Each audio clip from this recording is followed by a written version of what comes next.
Le Zoo d'Amnéville vous présente le grand rendez-vous.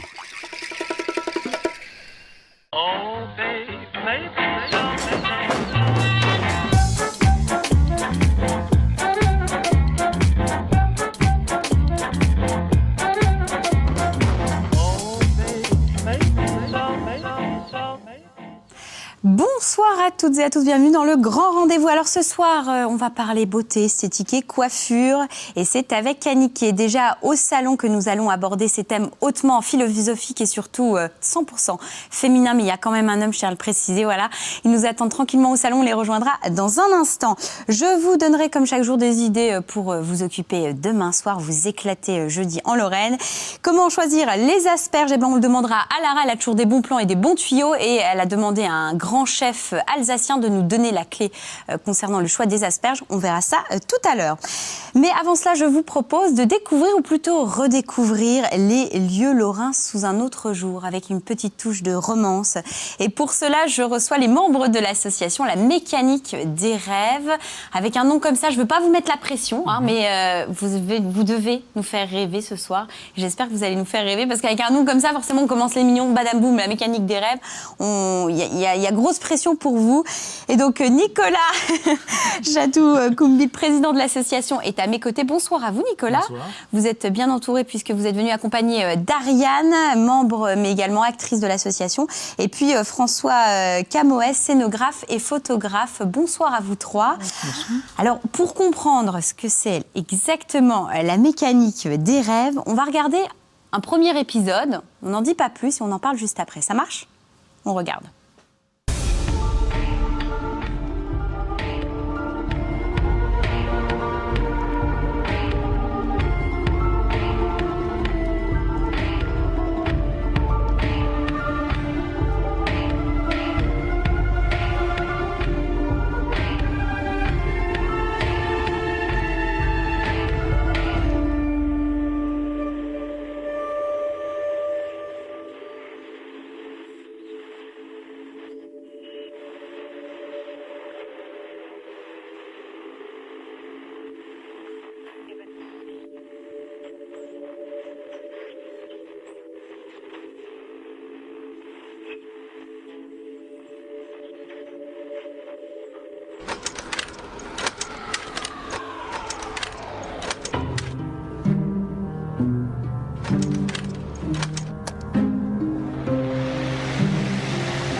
De jolis romans photos donc créés par La Mécanique des Rêves, toute une équipe qui donne vie au lieu historique en Lorraine avec des costumes et un style Jules Verne. D'ailleurs, vous êtes venu habillé, voilà, costumé.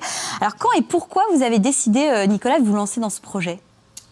Alors, c'est déjà parce que j'aime l'esthétique 19e et steampunk. Steampunk, c'est-à-dire, Ouais. attention, Attention. les gens ne connaissent pas Terme technique. forcément steampunk. Dites-nous, c'est l'ambiance Jules Verne, c'est ça ? Ambiance Jules Verne, ambiance en fait 19e ère industrielle. On prend la machine à vapeur, on extrapole en fait. On part vraiment c'est du rétro-futur, si on devait dire en français. Alors, pourquoi vous êtes lancé dans ce projet ? Comment ça s'est passé ? Alors, c'est passé en fait en des étapes un peu particulières. C'est-à-dire qu'au début, on s'est juste retrouvé dans un lieu en fait que je tiens. Et au fur et à mesure, on avait envie de faire des costumes. On dit, oh, c'est sympa, on va se mettre en costume 19e parce que le thème de mon lieu en fait était 19e. Et au fur et à mesure, on fait, bon, on va prendre des photos. Et à force de prendre des photos, on dit, ah, ce serait pas mal si on pouvait se mettre un petit peu en scène. Alors du coup, on s'est mis en scène et on a commencé donc à créer des mini-histoires. Et à force, on se dit, bon, on va aller plus loin. On va carrément créer des diaporamas et investir des lieux en Lorraine. François, donc vous êtes le scénographe et le photographe. Oui. C'est quand même pas rien, notamment on le voit dans ces romans photos, vous tenez une place importante. Alors moi j'avoue, quand j'ai découvert le roman photo, je vais vous embêter, bah oui c'est comme ça François. C'est vrai que le roman photo, tout de suite on pense soit au magazine féminin quand on est très adolescente, les trucs à l'eau de rose, ou alors les mamies. Je n'ai rien contre, c'est génial, mais c'est vrai que c'est souvent des petites choses, des petites histoires scénarisées qu'on retrouve dans les magazines féminins à l'eau de rose. Et quand Nicolas est venu me voir, j'avais cette idée-là, en fait, justement, du roman photo. Tous ces a priori comme ça sur le roman photo. Donc, vous lisez du roman photo, vous aussi? Ah non, pas du tout. non, pas du tout. On en sait un peu plus sur vous, merci François.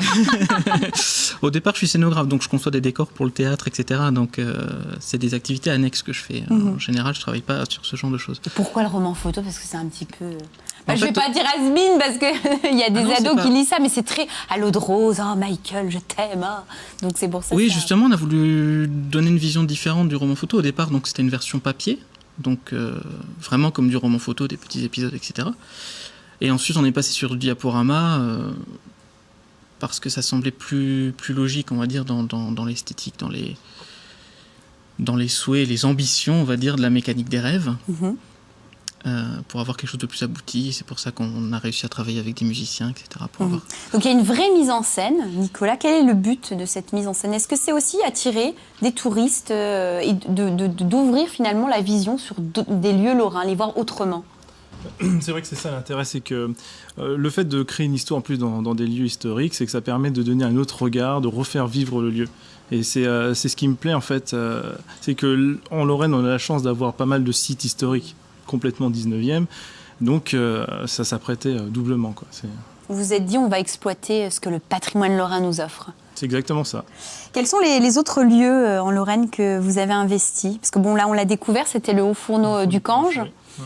On a le tout premier qu'on a fait qui était que en version papier, c'était le Fort Gambetta qui est non loin d'ici normalement, et le fort de Platteville.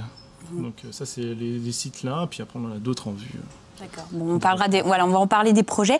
Ariane, comment vous travaillez? Comment ça se passe dans la petite équipe? On a envie de savoir qui fait quoi. Bon, on l'a compris, hein, François, voilà, il est à la mise en scène et aux photos. Et pour le reste, comment ça se passe?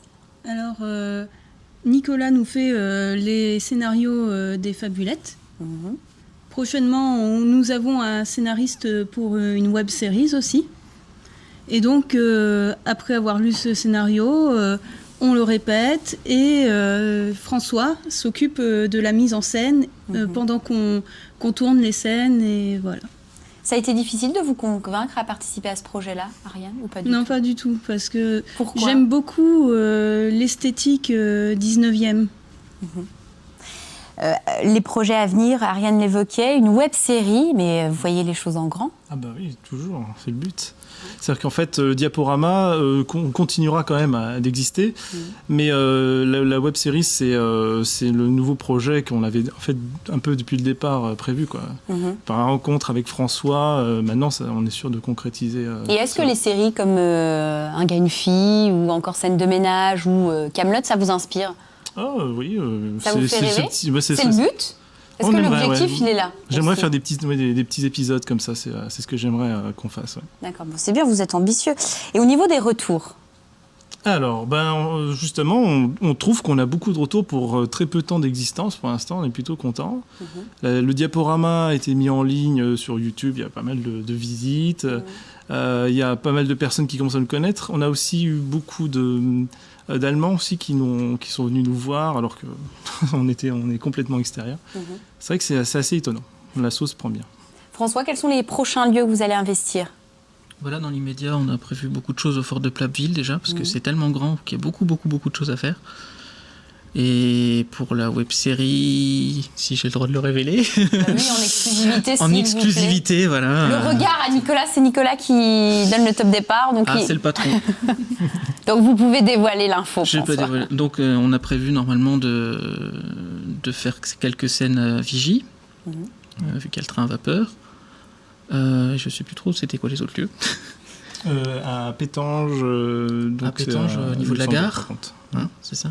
D'accord, donc tout un tas de projets. En tout cas, merci à vous d'être venus sur ce plateau. Et puis pour découvrir l'univers de la mécanique des rêves, je vous invite à aller sur leur site internet. Il est très bien fait, il y a de très jolies photos. C'est le www.mécaniquedesrêves.com. Merci encore à vous.